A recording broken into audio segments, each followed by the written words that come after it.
Então, é uma grandeza vetorial, ele tem módulo, direção e sentido. O módulo, no caso, não varia, é aqueles 6.719 km em todo o tempo aqui. O módulo do vetor se mantém constante. A direção dele é sempre radial, claro, né? Aponta a partir do centro, então é sempre um raio. Mas ele varia continuamente, porque varia a direção dele.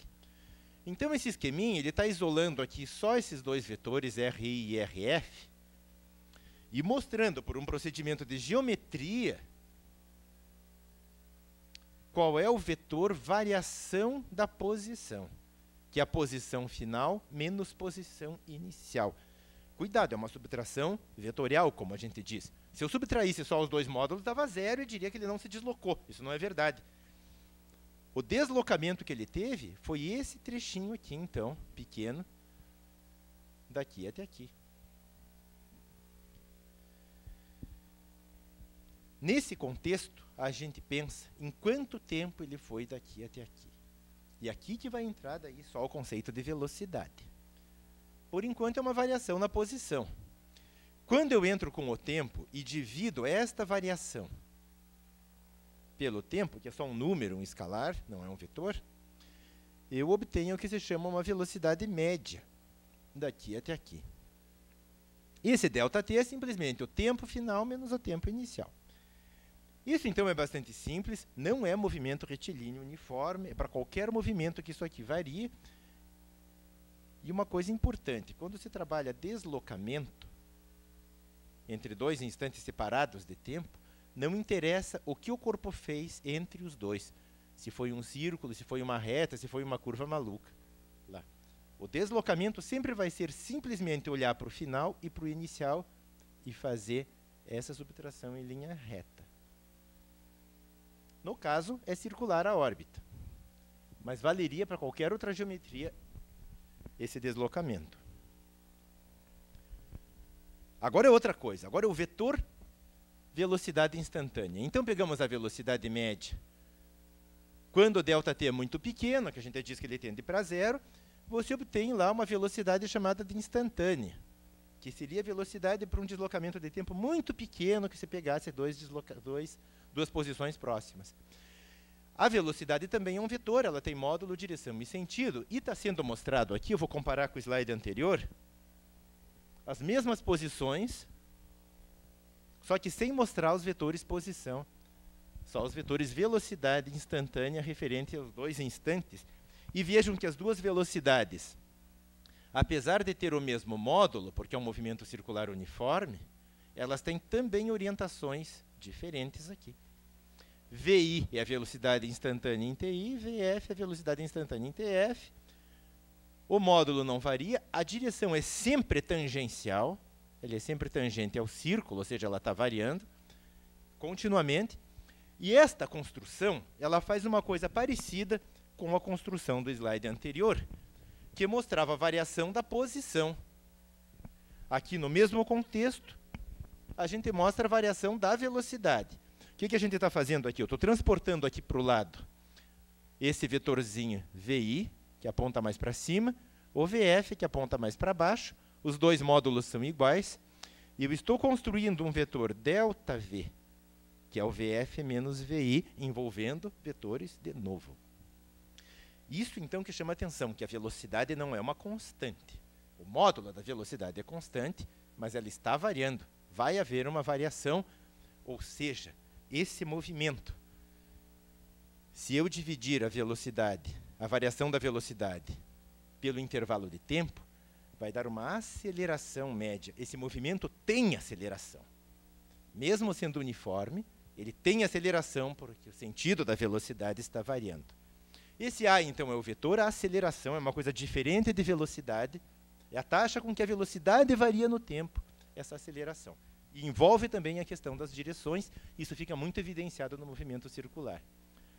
Bom, foi feito para a posição, foi feito para a velocidade, e agora, analogamente, a gente pega esse conceito de aceleração média, faz um ΔT pequeno e obtém uma aceleração instantânea, que pode daí fazer uma no TI e outra no TF. E vão ser acelerações que apontam nesse sentido aqui, como o ΔV. Olha lá, as mesmas posições dos dois slides anteriores. Aqui a estação espacial, aqui a Terra. No TI existe um vetor aceleração instantânea apontando para o centro. No TF, outro vetor apontando para o centro. Ele mudou de posição, então o vetor que aponta para o centro muda de direção, apesar do módulo ser sempre o mesmo. Olha lá, é o limite da aceleração média, quando ΔT tende para zero, envolve módulo, direção e sentido. O módulo dela também não varia como o dos dois anteriores, a direção agora é radial, como era do vetor posição, só que o sentido é o contrário. Ela também varia continuamente. E agora é o momento da gente voltar lá nas leis de Newton e enunciar de novo a segunda lei de Newton, que a soma das forças é a massa vezes a aceleração. Isso é muito esclarecedor aqui para esse exemplo. Aqui está o corpo de massa mzinho, que é a estação espacial. É esse m que entra na lei de Newton. E agora eu vejo duas coisas diferentes referentes ao corpo. Uma delas, quais são os corpos que interagem com a estação espacial? No caso, é só a Terra. Então, essa soma é só a própria força gravitacional aqui. Ela está representando a atração gravitacional da Terra, que aponta para o centro, claro. E o A é o vetor aceleração instantânea, que também aponta para o centro, como a gente viu pelo slide anterior. Então, em cada instante agora aqui, a Terra está puxando sempre para dentro. Então, está mudando o sentido da força, mas, proporcionalmente, a aceleração também está apontando sempre para dentro, ou seja, a velocidade sempre tende a dobrar. Isso que significa aqui, nesse contexto, a segunda lei de Newton.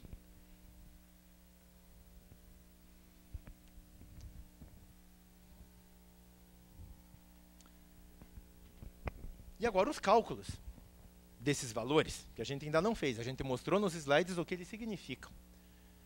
Por exemplo, a velocidade angular de movimento, isso aqui é um formalismo que vem até do ensino médio. A gente está expandindo ele um pouquinho mais aqui com esses vetores para o ensino superior. Mas a velocidade angular, representada por essa letrinha ômega, ela é uma velocidade que me dá ângulo por tempo. Então, como a velocidade angular é constante, eu posso pegar a volta inteira, que é 2π radianos, e dividir por esse t maiúsculo, que é o tempo de dar uma volta completa. Para fazer isso, eu preciso acessar na internet uma tabela de dados e que me dê o período orbital da estação espacial. Então, um dado aqui para maio de 2005, ele não varia muito esse período. É sempre dessa ordem, perto de 90 minutos. Só que eu chamo a atenção para uma coisa. Para o estudante, é muito legal pegar o valor de tempo e imaginar o que ele significa em termos de relógio. Quanto é 90 minutos?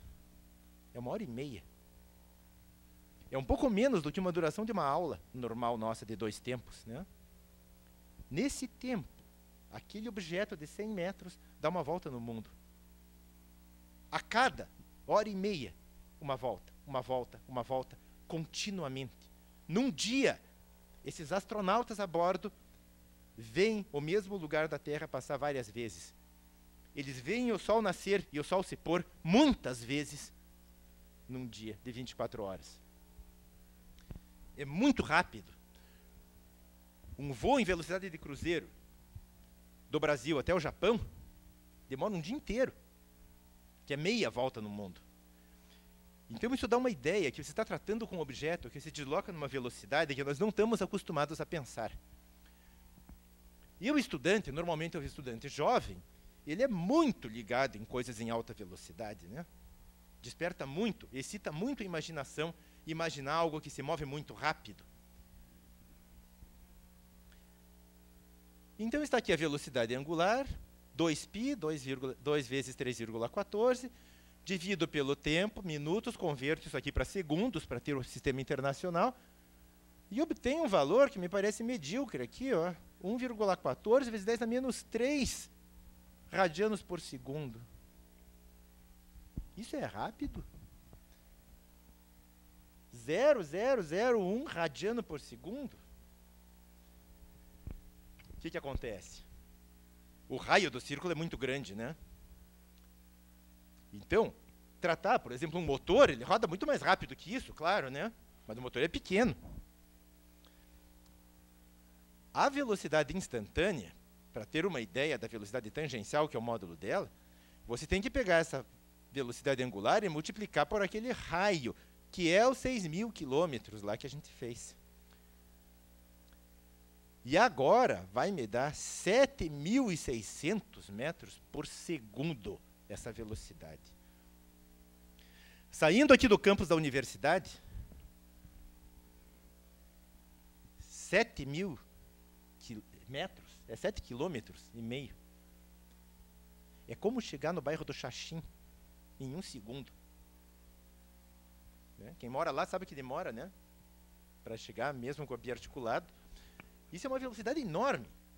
É impressionante que existe um engenho feito pelo ser humano, na nossa época, voando nessa velocidade e trabalhando com gente dentro lá. Eu chamo muito a atenção, então, do estudante sobre isso. Aqui está um esqueminha, então, da órbita, esqueci de falar no começo. Tem aqui seria a Terra, o centro da órbita. Aqui o círculo, né, mostrado em perspectiva, a estação espacial. Aqui é o vetor velocidade, a perspectiva aqui pode enganar um pouquinho. Do centro sai um vetor posição até aqui. O ângulo entre a posição e a velocidade é 90 graus. E o vetor velocidade angular, porque ele não é um escalar, ele dá a orientação também em que acontece a órbita, ele é por convenção perpendicular à órbita, esse vetor ômega aqui. No movimento circular, a gente pode trabalhar só com módulos, que é suficiente esse formalismo. Eu não preciso entrar numa questão de um produto vetorial, que seria do âmbito do ensino superior aqui. Mas ele é um produto vetorial, na verdade. Ok, tendo esse valor de velocidade, a gente pode ir um pouquinho mais adiante e pensar no módulo da aceleração e da força resultante em termos da lei de Newton. A gente vai chegar em conclusões notáveis aqui. A aceleração normal, que é o módulo da aceleração, ela pode ser dada pelo quadrado da velocidade tangencial dividido pelo raio da trajetória. Isso é uma expressão conhecida que vem já do ensino médio. Então, no caso, a gente pega aquela velocidade que foi calculada no slide anterior, em metro por segundo, ao quadrado, dividido pelo raio, que já foi calculado antes, lá em função das tabelas, que é a soma do raio da Terra com a da estação espacial. Eu acho uma aceleração 8,7 metros por segundo ao quadrado. E agora você pergunta para o estudante, isso é bastante? Quanto é a aceleração da gravidade na superfície da Terra? 9,8, né? Isso é um pouco menos. Isso aqui é a aceleração da gravidade lá na altura do satélite. Claro.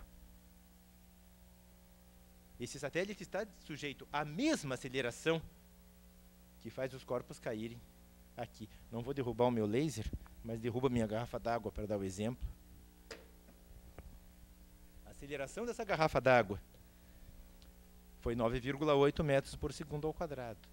Lá ela é menor, mas é a mesma natureza da aceleração. É a aceleração da gravidade que está fazendo a garrafa cair, que está fazendo o satélite girar. Isso foi uma grande sacada do Newton, então, na época. Unificar os efeitos da queda dos corpos na superfície da Terra com o movimento dos astros no céu. Havia uma tendência que vinha da antiguidade, vinha da Idade Média, de separar o mundo no mundo da Terra e no mundo do céu, como se eles fossem gerados por leis diferentes.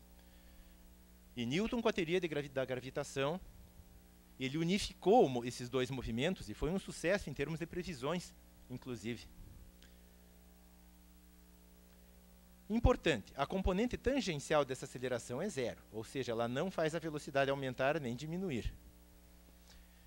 Qual é a força resultante sobre ISS, então, em termos do nosso formalismo da lei de Newton? O módulo da resultante das forças é a massa vezes o módulo da aceleração. Eu pego aquela massa que eu peguei da tabela lá, multiplico ela pelo 8,7 e acho aqui uma força. 2 vezes 10 na sexta Newton. Essa que é a força que a Terra exerce sobre a estação espacial e, pela terceira lei, é a força que a estação espacial exerce na Terra, igualzinha, no sentido contrário. A Terra pouco se importa com isso, porque pelo tamanho da Terra, isso não vai fazer